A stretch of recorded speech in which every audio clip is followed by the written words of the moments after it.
I arrived at Bethany a few years ago, just kind of floating out there. I wasn't really in a walk with Jesus at that point. I was just living my life. My life has changed in a dramatic way, even in the last 5 years since I've been coming to Bethany. Since coming to Bethany, I feel, I've just developed deeper connections with people. I take part in community groups, which is huge for me.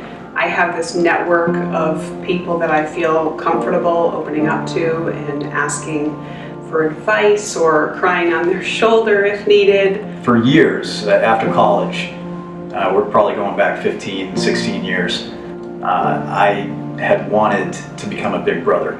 I was lucky enough to grow up in a family household that had 2 solid parents, actually 3, even though my mom remarried. I had 3 involved parents.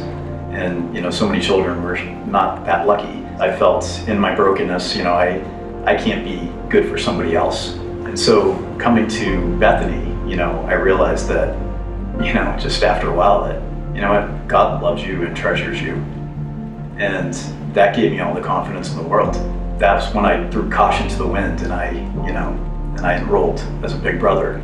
I think oftentimes people are resistant to growing, even when they do come to church, out of fear. It's hard to break out of what you've been doing for years and grow. I like to tell people that it can't happen overnight.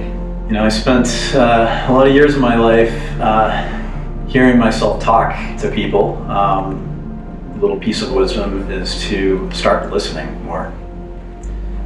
We all have something to say, and that means the other guy or gal, and what they have to say is important.